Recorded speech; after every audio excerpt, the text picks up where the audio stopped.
Hello दोस्तों, मैं विशाल यादव आप लोगों का the eagle defence and competitive classes में स्वागत करता हूं। आज हम लोग प्रकाश का जो तीसरा पार्ट है उसको पढ़ेंगे। उसमें तीसरे पार्ट में हम गोली दर्पण द्वारा प्रतिबिंबों का बनना अर्थात किरण आरेख के नियम पढ़ेंगे। किरण आरेख के 3 नियम होते हैं। पहला नियम होता है कि किसी दर्पण के मुख्य अक्ष के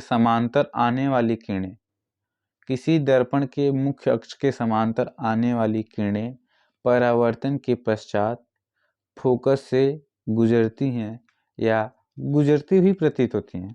तो हम इसको देखने के लिए मैं डायग्राम बनाऊंगा, तो आप लोग देखिएगा कैसे। मैंने बताया हुआ था पिछली क्लास में कि ध्रुव क्या होता है, मुख्य अक्ष क्या होता है, द्वारक क्या होता है, मुख्य फोकस क्या होता है, फोकस दूरी क्या होती है। इन चीज़ों को हम फिर से एक बार देखते हैं। देखिए, मैं लेता हूं अवतल दर्पण। यह आपका एक अवतल दर्पण है। इसका द्वारक यम और यन है। द्वारक का नाम यम और यन है। और इसका जो द्वारक का मध्य बिंदु होता है जिसे कहते हैं पी, ध्रुव होता है। और यहाँ पे जो गोली दर्पण का भाग होता है, यह दर्पण जिस गोली दर्पण का भाग होता है उसके केंद्र को वक्रता केंद्र कहा जाता है। और इस वक्रता केंद्र से तथा ध्रुव से होकर गुजरने वाली रेखा को मुख्य अक्ष कहा जाता है। मैंने पहले ही बता दिया हूँ।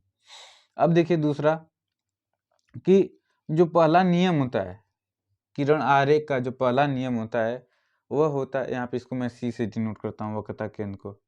इसको मैं सेंटर ऑफ कर्वेचर बोल सकता हूँ। देखिए वक्रता केंद्र, अब मैंने बताया कि यह मुख्य अक्ष है। इसको मैंने लिखा यहाँ पे मुख्य अक्ष, मेन एक्सिस, ठीक है। अब देखिए मुख्य अक्ष के समांतर आने वाली किरणें, यहाँ से किरण आई जो मुख्य अक्ष के समांतर है, और यहाँ पे मैं इसको दिखा दूं फोकस। तो मुख्य अक्ष के समांतर आने वाली किरणें परावर्तन के पश्चात मुख्य फोकस से गुजरती हैं। तो आपको दिख रहा होगा कि यहाँ पे एक किरण आई हुई है और यह परावर्तन के पश्चात मुख्य फोकस से, कहाँ से, मुख्य फोकस से गुजरती है।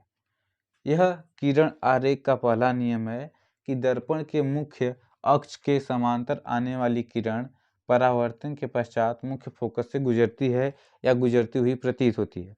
यहाँ पे देखिए गुजर रही है, गुजरती हुई प्रतीत होने का मतलब कि मैं दर्पण या तो उत्तल दर्पण ले लिया जिसका जो पृष्ठ होता है उभरा हुआ होता है। कैसा होता है? उभरा हुआ। अगर मैं इसकी बात करूं तो इसका द्वारक है यम और यन, और इसका जो परावर्तक पृष्ठ है उभरा हुआ वह है, और इसके यहाँ पे जो ध्रुव है यहीं से यहाँ पे इसका वक्रता केंद्र इधर होगा, क्योंकि इस गोले का भाग होगा तो उसका केंद्र इधर होगा। तो इसका ये हो गया आपका वक्रता केंद्र। इसको मैंने मिला दिया, ठीक है। यहाँ पे अब इसको मैं दिखाऊंगा P से, इसको C से। और दर्पण के मुख्य अक्ष के समांतर आने वाली किरणें परावर्तन के पश्चात मुख्य फोकस पे मिलती हैं या मिलती हुई प्रतीत होती हैं। तो यह आपका था अवतल दर्पण। कौन सा था? अवतल दर्पण। और यह है आपका उत्तल दर्पण। अब ध्यान दीजिएगा कि मैंने बताया कि मुख्य अक्ष के समांतर आने वाली किरणें, तो यहाँ से मैं एक किरण लेता हूँ जो मुख्य अक्ष के समांतर आती है और यहाँ से टकरा के इस डायरेक्शन में वापस चली जाती है। अगर इसको आगे तक बढ़ाया जाए तो हमको यह मिलती हुई मुख्य फोकस पे प्रतीत होती है। तो यही है किरण आरेख का पहला नियम कि मुख्य अक्ष के समांतर आने वाली किरणें परावर्तन के पश्चात वह मुख्य फोकस से होकर गुजरती हैं या गुजरती हुई प्रतीत होती हैं।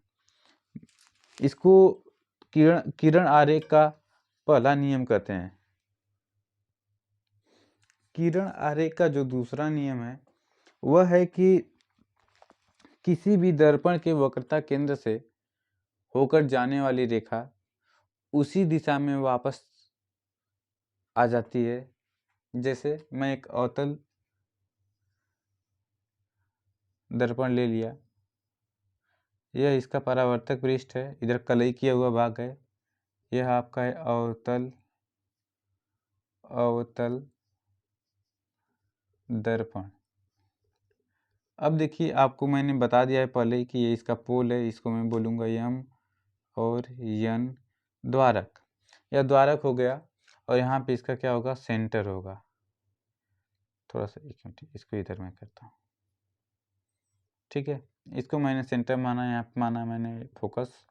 तो मैं कहूँगा कि जो दूसरा नियम है, इसका दूसरा नियम है कि किसी भी दर्पण के वक्रता केंद्र से होके जाने वाली किरण, यह आपका मुख्य अक्ष है, यह है आपका मुख्य अक्ष, ठीक है। अब देखिए मैंने बताया कि जो अवतल दर्पण के मुख्य अक्ष के समांतर आने वाली किरणें मुख्य फोकस से मिलती हैं, पहला नियम था।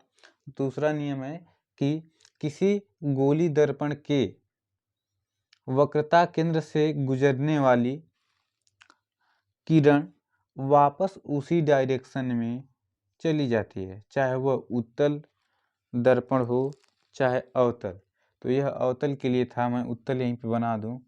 उत्तल में क्या होता है कि जो उभरा हुआ पृष्ठ होता है ऐसे, फिर यहाँ पे मैंने इसको मान लिया, यहाँ पे इसका सेंटर सी है, यहाँ पे इसका एफ है और इसको मैंने पी मान लिया, ये आपका मुख्य अक्ष है, मुख्य अक्ष।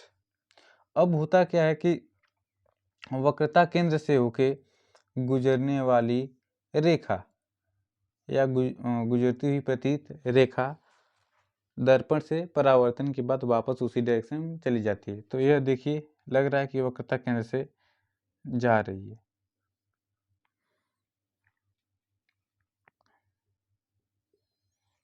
यह वापस आई थी इस डायरेक्शन में और वापस उसी डायरेक्शन में चली गई, ठीक है, या जाती हुई प्रतीत होती है।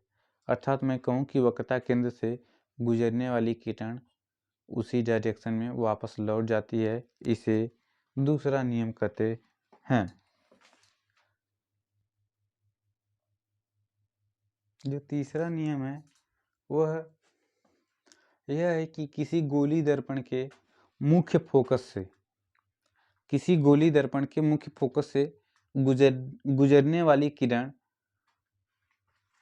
देखिए एक मिनट पहले हम डायग्राम देख लेते हैं। यह आपका अवतल दर्पण है, ठीक है, यह इसका मुख्य फोकस है, मुख्य अक्ष है पी, और यहाँ पे इसका सेंटर सी है और मुख्य फोकस है, ठीक है। इसको मैं द्वारक बोलूँगा यम और इसको यन। अब देखिए जो तीसरा नियम है बहुत मोस्ट इम्पॉर्टेंट नियम है, इन्हीं नियमों के साथ से हम लोग अध्ययन करेंगे कि गोली दर्पणों में प्रतिबिंब कैसे बनता है। इसी नियमों के सहायता से हम अध्ययन करेंगे कि किसी भी दर्पण में प्रतिबिंब कैसे बनता है। अब ध्यान देने वाली बात यह है कि जो तीसरा नियम है, यह नियम है कि किसी भी गोली दर्पण के मुख्य फोकस से गुजरने वाली किरण परावर्तन के पश्चात, मान लीजिए यहाँ से एक किरण कहीं से भी आई और इसके मुख्य फोकस से गुजर रही है, कहाँ से गुजर रही है, मुख्य फोकस से, और मुख्य फोकस से गुजरने के बाद जैसे ही दर्पण से टकराई तो दर्पण से परावर्तन के पश्चात यह मुख्य अक्ष, जो आपका यह मुख्य अक्ष है, इसको मैं बोलूँगा मुख्य अक्ष, यह मुख्य अक्ष के समांतर हो जाती है। समांतर जानते ही आप लोग, ठीक है। समांतर वो होता है कि जो दो किरणें जिनको आगे तक बढ़ाया जाए वह कहीं भी न मिले तो उन्हें हम समांतर किरणें कहते हैं। अब यहाँ पे देखेंगे कि जैसे मैंने बताया कि जो तीसरा नियम है कि मुख्य फोकस से होकर गुजरने वाली किरण मुख्य अक्ष के समांतर हो जाती है, परावर्तन के पश्चात मुख्य अक्ष के समांतर हो जाती है। तो इसको आप लोग बना लीजिए डायग्राम। इसके बाद हम पढ़ेंगे अवतल दर्पण में प्रतिबिंब कैसे बनते हैं उसको।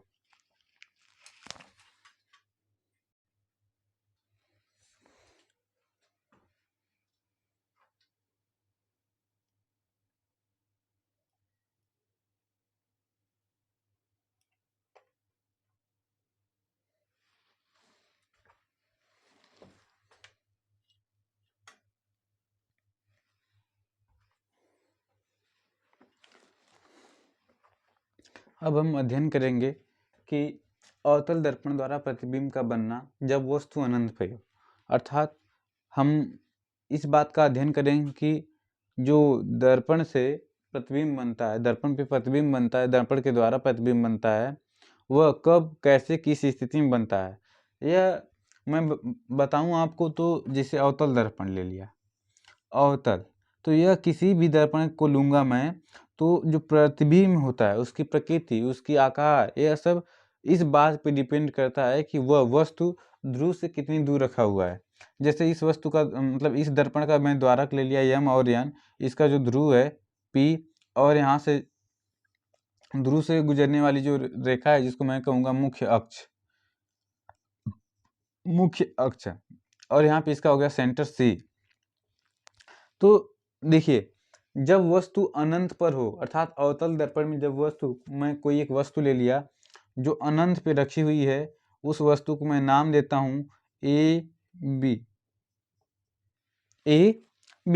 अगर मैं कहूँ कि कोई वस्तु अनंत पे रखी हो तो अनंत से आने वाला प्रकाश, मैंने बताया हुआ था कि जब हमको वस्तु कब दिखाई मान पड़ती है, तो कब दिखाई पड़ती है, जब कोई मतलब प्रकाश, वस्तु के द्वारा आने वाला प्रकाश लेंस पे पड़ता है, हमारी आंखों पे पड़ता है या किसी वस्तु पे पड़ता है, तो वहाँ से टकरा के वो वस्तु हमको दिखाई पड़ती है। तो यहाँ पे भी देखिए कि अनंत से आने वाला प्रकाश यहाँ पे आता है, आके टकराता है। तो मैंने बताया हुआ था कि मुख्य अक्ष के समांतर आने वाली किरणें परावर्तन के पश्चात मुख्य फोकस से गुजरती हैं। तो देखिए यहाँ पे मैं बताऊँ तो मुख्य अक्ष के समांतर, यहाँ से मुख्य अक्ष यही है, मुख्य अक्ष के समांतर आने वाली किरणें परावर्तन के पश्चात मुख्य फोकस से गुजरती हुई प्रतीत होती हैं, अब गुजरती हैं, तो यहाँ पे गुजर रही हैं। और देखिए यहाँ से भी मुख्य अक्ष के समांतर आई और यहाँ से मुख्य फोकस से गुजर गई। तो कोई पूछे आपसे कि अवतल दर्पण में जब वस्तु अनंत पर होती है तो प्रतिबिंब कहाँ बनता है, तो हम कहेंगे कि जब वस्तु अनंत पर होती है तो उसका प्रतिबिंब मुख्य फोकस पर, प्रतिबिंब मुख्य फोकस पर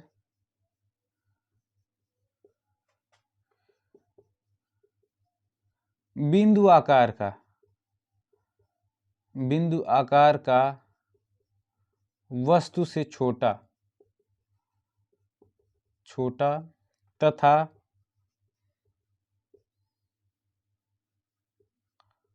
उल्टा व